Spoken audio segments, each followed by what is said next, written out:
ও দুনিয়ার মানুষ শোনো, আমি তোমাদের মৃত্যু বানাইছি, জীবন বানাইছি। এ দুনিয়া আমি পাঠাইছি 30, 40, 50, 100 বছর হায়াত দিয়েছি। তোমরা এখানে ছিলা না, একটা দিন আসবে এখানে একজনও থাকবা না। এ 50, 70, 100 বছর দিছি কেন? আমি দেখতে চাই কে কত ভালো আমল করে।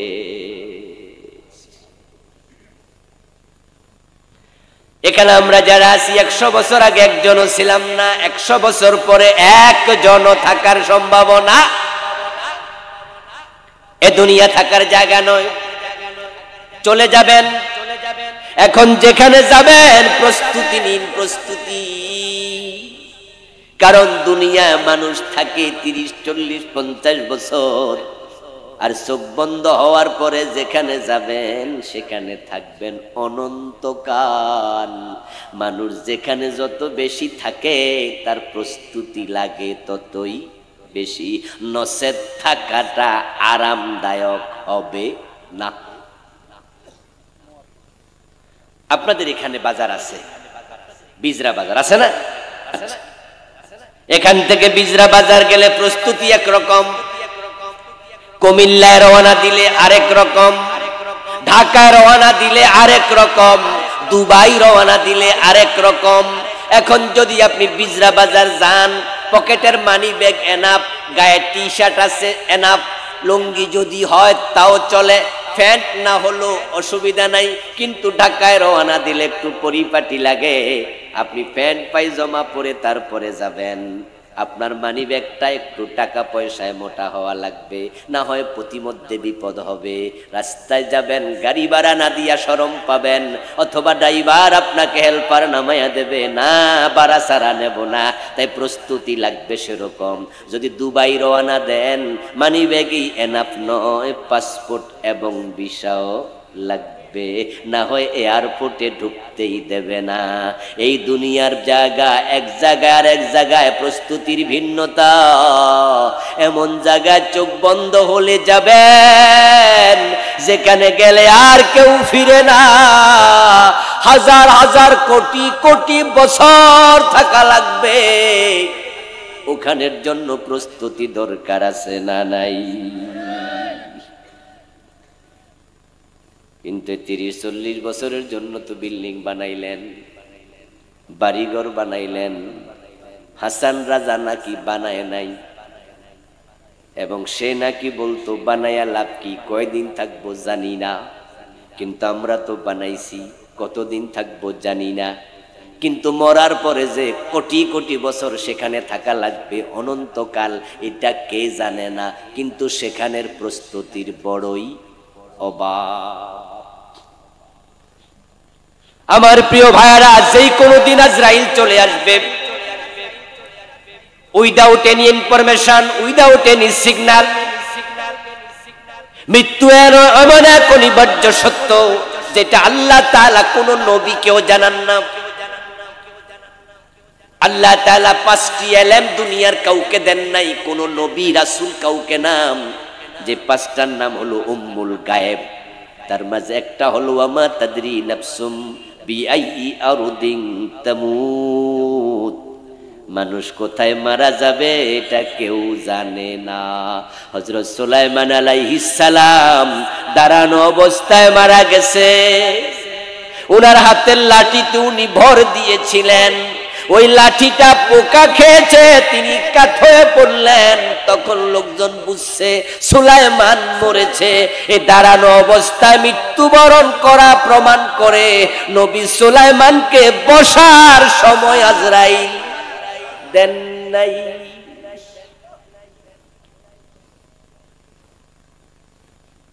ইদা জাজালুহুম লা ইস্তাখিরুনা সাআতাও ওয়া লা ইস্তাকদিমুন, সময় নির্ধারণ করা।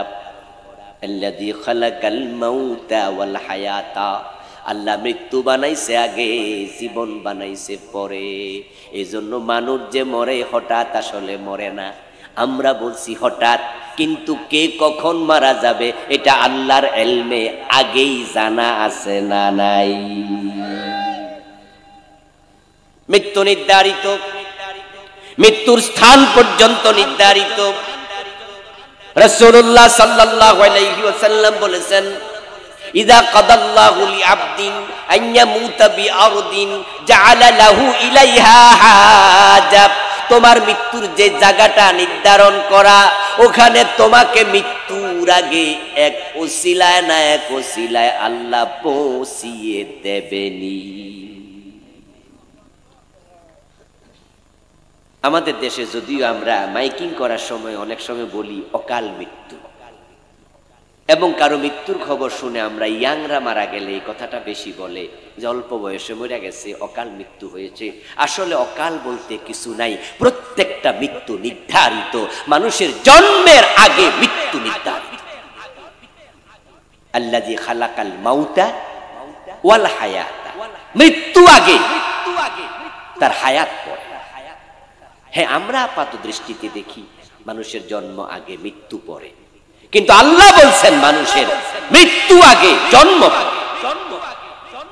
আচ্ছা, আমরা যা জানি সেটা ঠিক না আল্লাহ যা বলেন সেটা ঠিক? আমাদের জানার মাঝে ভুল আছে না নাই? আমরা কত কিছু জানি ভুল, কত কিছু দেখি ভুল। এই জন্যই তো ব্যক্তির ইলমের উপরে ডিপেন্ড করা যাবে না, ডিপেন্ড করা লাগবে ওহীর ইলমের উপর। কারণ ব্যক্তি অনেক কিছু ভুল জানে, অনেক ভুল দেখে। যেমন আপনাদের বরুড়ার মানুষ, এই ভাই কথা স্যার, বরুড়ার মানুষ আপনারা যখন গাই গরু কেনার জন্য বাজারে যান, তখন আপনারা কি পেট দেখে কিনেন না ওলান দেখে কিনেন? কেন ওলান দেখেন? গাই গরু কেনার সময় সবাই ওলান দেখে, আপনিও আমিও সবাই। এবং মা বোনেরা বাজারে যাওয়ার সময় বলেও দেয়, এই দেখে কিনিও, দুধ যেন একটু বেশি হয়। আর আপনিও দেখে কিনেন, আপনি পেট দেখেন না, আপনি ওলান দেখেন। অথচ আপনার জানার মাঝে কত ঘাটতি, ওলান বড় দুধ বেশি। ছিদ্র করে দেখুন তো ওলানে দুধ আসেনি, ছিদ্র করবেন সাথে সাথে রক্ত ঝরবে। পুরা ওলানটা কেটে ফেলবেন, 100 টাকার বেশি দুধ পাবেন না, 100 টাকাও পাবেন না। একদিনে 20 লিটার দুধ দেয় এমন গাই আছে না নাই? কিন্তু ওলানে আছে কয় লিটার? 100 টাকা নাই। পুরা ওলান কেটে ওজন করবেন, 10 কেজি গোস্ত হবে। দুধ দেয় 20 কেজি, তো বাকি 10 কেজি কই? দুনিয়ার সব মানুষ জানলো ওলানে দুধ, কিন্তু আমার আল্লাহ বলে ভুল জেনেছ, ভুল জেনেছ।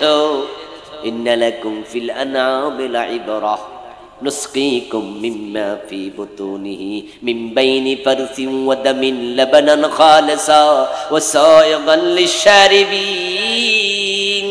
আল্লাহ বলে আমি তোমাদেরকে ওই গাই গরু ছাগি তাদের থেকে দুধ খাওয়াই, মিন বুতুনিহি, ওই দুধ আমি আল্লাহ তার পেটের ভিতর রেখেছি।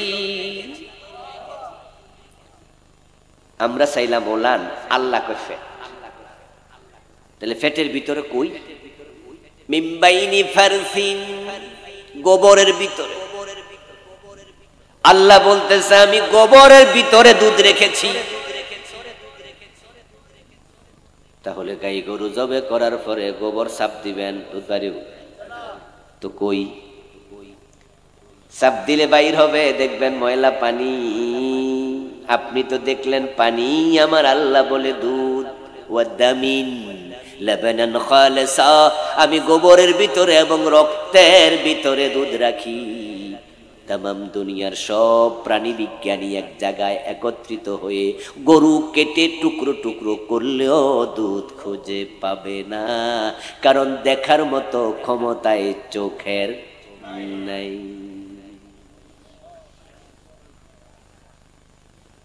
ও প্রিয় ভাইয়ের, আল্লাহ তাআলা বলছেন আমি মানুষের জীবন আগে বানাই নাই, বানিয়েছি মৃত্যু। কিন্তু আপনি আমি দেখছি জন্ম আগে মৃত্যু পরে। আল্লাহটাই ঠিক, কেমনে ঠিক? এবার প্রিয় নবীজি থেকে শুনুন। রাসূলুল্লাহ সাল্লাল্লাহু আলাইহি ওয়াসাল্লাম বলেন, শোনো, মানুষের মৃত্যু নির্ধারণ আগে হয়, জীবন পরে আসে। যখন বয়স মানুষের মায়ের পেটে প্রথম 40 দিন থাকে নুতফা, বাবা এবং মায়ের শুক্রাণু, ডিম্বাণু, বীর্য, মায়ের রেহেমের ভিতরে 40 দিন বীর্য থাকে। দ্বিতীয় 40 দিনে রক্তপিণ্ড আকার ধারণ করে। তৃতীয় 40 দিনে এটা মাংসপিণ্ড হয়ে যায়। 3 40 120 দিন যখন অতিক্রান্ত হয়, ফাকাসাউনাল ইজামা লাহমা, আল্লাহ কোরআনে বলে আমি ওই মাংসের ভিতরে হাড্ডি ঢুকাইয়া হাড্ডিকে আবার চামড়া দিয়ে ঢেকে মানুষ বানাই। এখন 3 40 120 দিন গেল, 4 মাস। মায়ের পেটে যখন বাচ্চার বয়স 4 মাস হয়, তখন তার ডিজাইন তৈরি হয়, স্ট্রাকচারাল ডিজাইন তৈরি হলো। হাত আছে, চোখ আছে, কর্ণ আছে, নাসিকা আছে। এখন সে অবয়ব পেয়ে গেল, কিন্তু রূহ নাই। তাই মা নিজেও তখনও টের পায় না পেটে বাচ্চা আছে। কিন্তু যখন 3 40 120 দিন চলে যায়, তার ডিজাইনটা কমপ্লিট হয়, তখন আল্লাহ তাআলা একজন ফেরেশতাকে বলো, ও ফেরেশতা, অমুক গ্রামে যাও, অমুক এলাকায় অমুক নামক মহিলা, তার পেটের মাঝে আমি একটা বান্দা বানাইছি। সুবহানাল্লাহ পড়ো। আমার বানানো বান্দা এখন রূহ পায় নাই, সে এখন পুতুলের মতো তার মায়ের পেটে শুয়ে আছে। তার শিয়রের পাশে গিয়ে বসো। তারপরে আমি আল্লাহ অর্ডার করব 4টা জিনিস লিখো। 1 নম্বরে লিখবে আজালাহু, 2 নম্বরে রিজকাহু, 3 নম্বরে আমালাহু, 4 নম্বরে শাকিয়ুন আম সাঈদ। ওই ফেরেশতা মায়ের পেটের ভিতরে এসেছে, আপনার আমার মাথার পাশে বসেছে। এবার আল্লাহ বলতেছে 1 নম্বরে লিখো সে কয়দিন হায়াত পাবে, কোথায় কবে মরবে, আজল লেখো, শেষ টাইম, শেষ টাইম ফাইনাল করো, মুদ্দত লিখো, আজান, কত বছর, কত মাস, কত দিন, কত ঘন্টা, কত মিনিট, কত সেকেন্ড, কত মাইক্রো সেকেন্ড। সুবহানাল্লাহ। আল-আনফাসু মাদুদা, আল-আনফাসু মাদুদা, এই যে নাক দিয়া নিঃশ্বাস নেন, এটাও হিসাব করা আছে। আপনি কয়টা নিঃশ্বাস নেবেন, কতটুকু বাতাস আল্লাহ আপনাকে দেবে দুনিয়া, এটা আল্লাহ বন্টন করে দিয়েছে। এটা আপনার রিজিকের অংশ। এসে বেশি বাতাস আপনি নিতে পারবেন না। এজন্যই মাঝে মাঝে দেখবেন অক্সিজেন ছাড়া নিঃশ্বাস নিতে পারে না। পৃথিবীতে বাতাসের অভাব নাই, অক্সিজেনের অভাব নাই, কিন্তু এই লোক অক্সিজেন পায় না, ওই বোতল দিয়া ঢুকার লাগে, কারণ তার অক্সিজেন আল্লাহ সীমিত করে দিছে।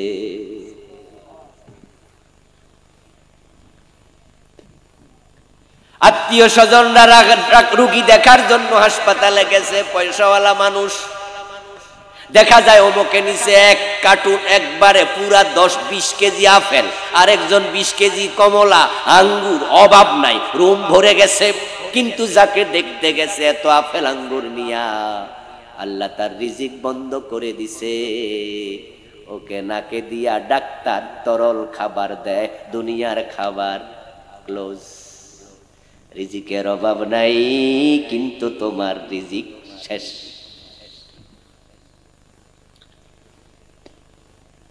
লাইফ সাপোর্ট নামে একটা শব্দ আছে না?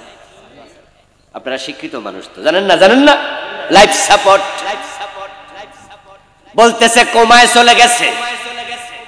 আমরা জিজ্ঞাসা করি মরে গেল নাকি? বলে না না, মরে নাই, কোমায় আছে। এর মানে হলো তার ফুসফুস সামান্য পাঞ্চ করতেছে। দেখবেন যে সেখানে যে মেশিন আছে, মেশিনের মাঝে এরকম বাঁকা বাঁকা উঠতেছে, তখন বলতেছে প্রাণবায়ু বের হয় নাই।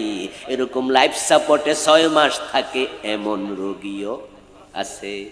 তার রিজিক শেষ, তার খাবার শেষ, তার দুনিয়ার বাতাসের পরিমাণও শেষ, কিন্তু অল্প কিছু আছে, হায়াত নির্ধারিত, তাই সে বেঁচে আছে।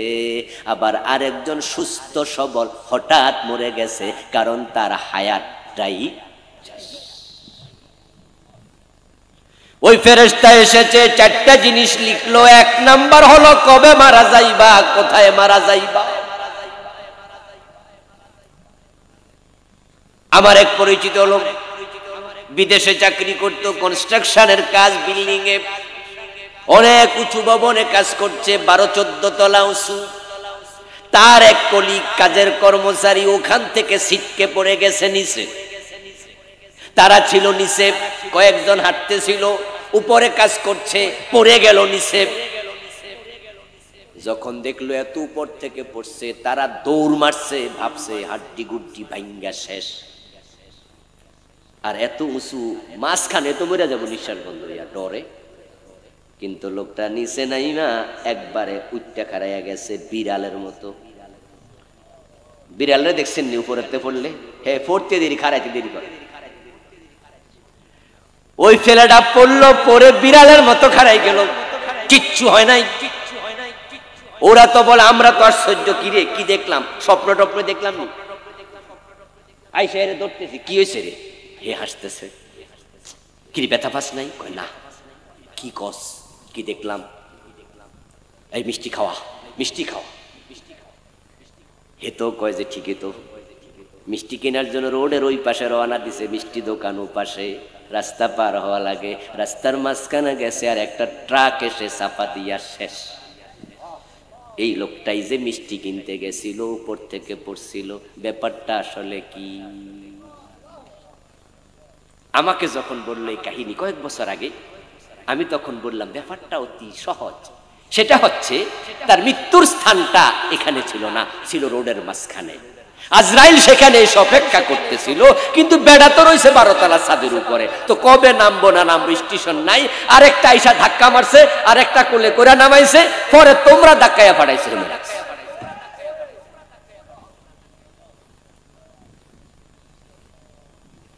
আচ্ছা, ব্যাংককে চিকিৎসার জন্য যায়, হাসপাতালে মারা যায়, এমন রোগী বাংলাদেশ থেকে যায় কিনা?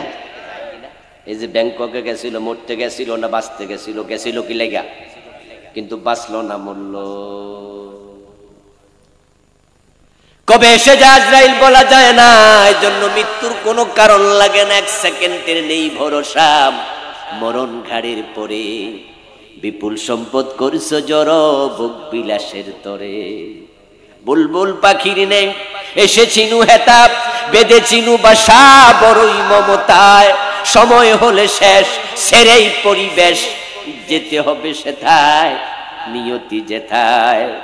হয়তো গাছতলায়, না হয় বাসতলায়।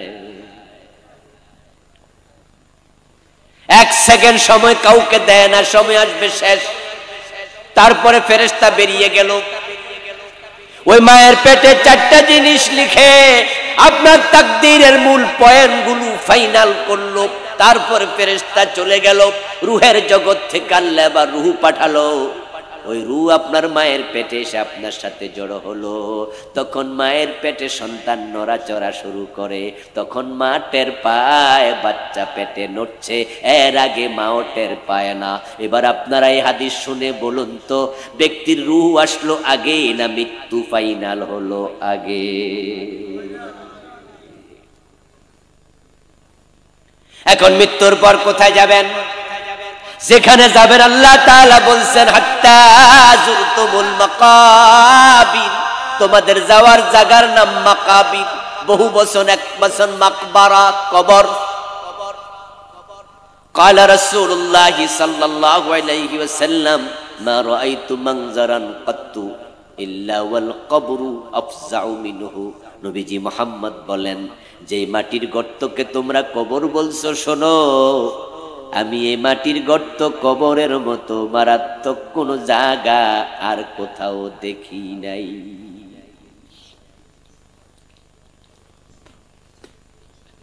ইন্না হাদাল কবর রাউদাতুম মিন রিয়াদিল জান্নাহ আও হুফরাতুম মিন হুফারিন নিরান। এই মাটির গর্ত কারো জন্য জান্নাতের বাগান, আর কারো জন্য অগ্নিকুণ্ডলী। আল্লাহর নবী মালাকুত দেখেছেন, জাবারুত দেখেছেন, জান্নাত দেখেছেন, জাহান্নাম দেখেছেন। মেরাজের রাতে আল্লাহ তাআলা রাসূলকে সব দেখাইছে। আমার রাসূল সব দেখে এসে বলেন, আমি কবরের মতো মারাত্মক কোন জায়গা আর দেখি নাই। ওই কবর হবে তেমন, আপনার আমল হবে যেমন। এই কবর আপনার জন্য জান্নাতের বাগান তখনই হবে যখন তিনটি প্রশ্নের জবাব রেডি থাকবে। আর জাহান্নামের গর্ত ইন্ধন হবে তখন যখন তিন প্রশ্নের জবাবে ঘাটতি দেখা দেবে। প্রথম প্রশ্ন নামাজ, এটা করবেন আল্লাহ। দ্বিতীয় প্রশ্ন মান রাব্বুকা, এটা করবেন ফেরেশতা। তৃতীয় প্রশ্ন ওয়ামা দীনুকা, এটা করবে ফেরেশতা। চতুর্থ প্রশ্ন ওয়ামান হাযার রাজুল, এটাও করবে ফেরেশতা। পঞ্চম প্রশ্ন ওয়ামা ইউদরিকা, এটাও করবে ফেরেশতা।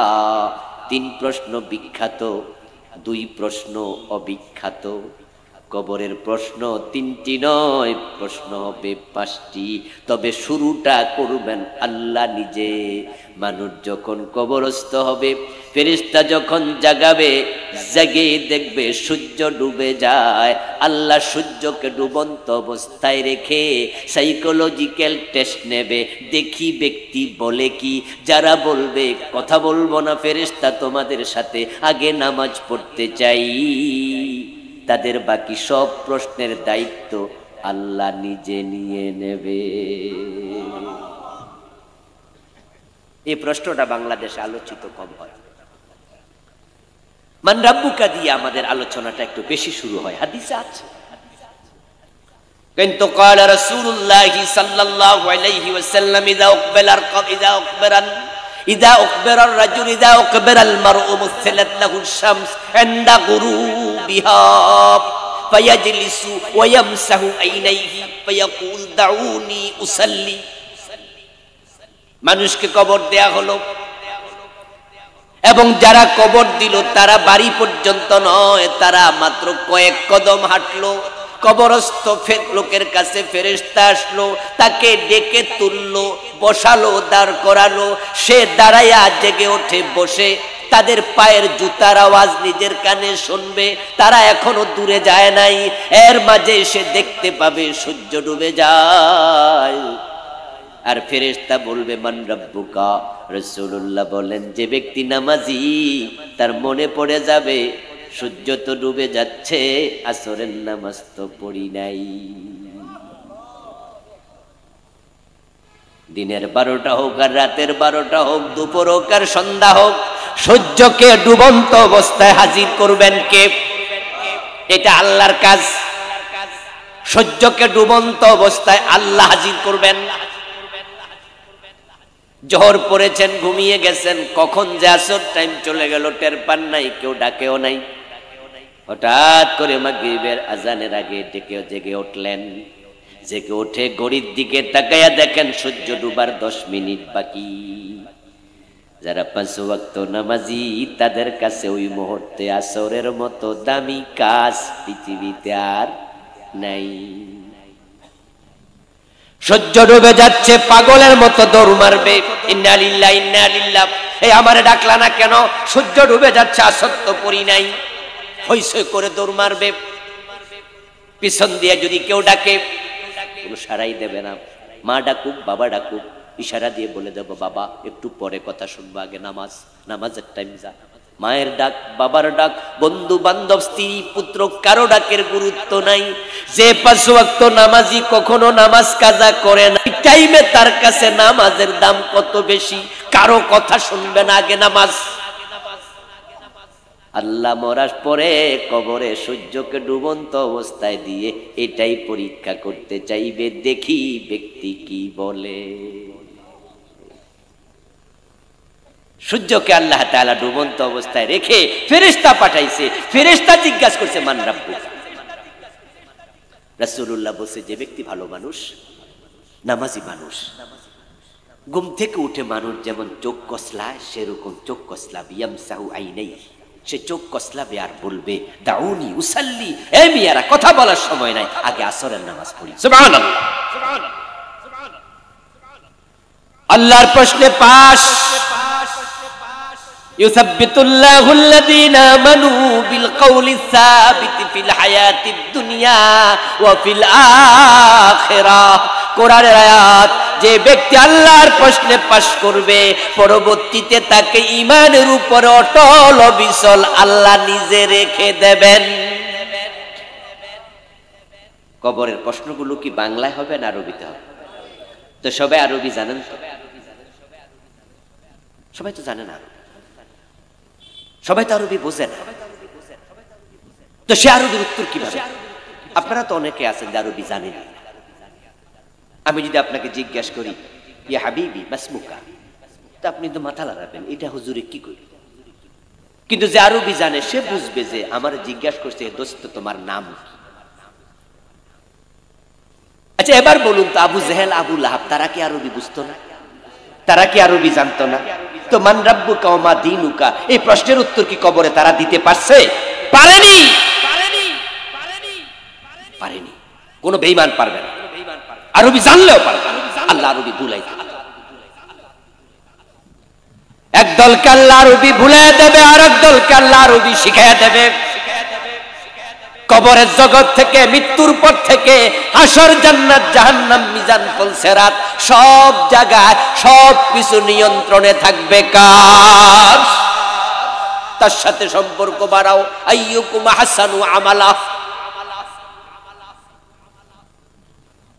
যখন ব্যক্তি উত্তর দেবে দাউনি উসাল্লি, বলে আগে নামাজ পড়ি, এবার ফেরেশতারা তাকে বলবে আল্লাহর বান্দা এটা আলমে বরজাখ, তুমি বসো, তুমি বসো, তাড়াহুড়ার কিছু নাই, নামাজ লাগবে না। এবার ব্যক্তি ধীরস্থির ভাবে বসবে। এখন থেকে যত প্রশ্ন হবে সবগুলোর উত্তর আল্লাহ শিখাইয়া দেবে।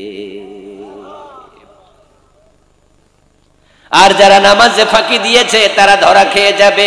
কবরের প্রথম প্রশ্ন নামাজ, প্রথম প্রশ্ন নামাজ, প্রথম প্রশ্ন নামাজ। হাসরের ময়দানে যখন মানুষ উঠবে, আমলনামা হাতে দিয়ে যখন হিসাব চাওয়া হবে, প্রথম হিসাব চাওয়া হবে নামাজ। হিসাবের জন্য আল্লাহ তাআলা যখন প্রকাশিত হবেন তখনও প্রথম প্রশ্ন আবার সাইকোলজিক্যাল, সেটাও হবে নামাজ। সহিহ বুখারীতে এসেছে ইয়াকশিফু রাব্বুনা আন সাকিহি ফায়াসজুদু লাহু কুল্লু মুমিনিন ওয়া মুমিনা।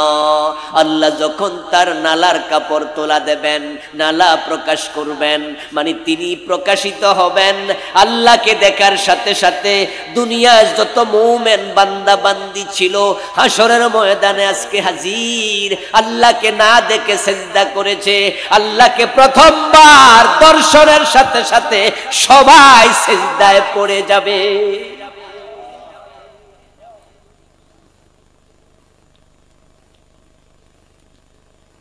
ইবনে মাজাতে আসছে ওয়াসজুদুনা লাহু তাবিলা, তারা এত লম্বা সিজদা দেবে, সিজদা থেকে তারা মাথাই তুলবে না। এত মজা পাবে সিজদা দিয়ে। আল্লাহ তাআলা যখন দেখবেন তারা অনেক লম্বা সিজদা দিচ্ছে, মাথা তুলছে না, তখন আল্লাহ আওয়াজ করে বলবেন ইরফাউ রুসাকুম ক্বাদ জাআলনা ইদ্দাতাকুম ফিদাকুম মিনান নার। ও আমার বান্দা বান্দিরা, মাথা তোলো, মাথা তোলো, আমি আল্লাহ ঘোষণা করে দিলাম তোমাদের সকলকে জাহান্নাম থেকে মুক্তি দিয়ে দিলাম।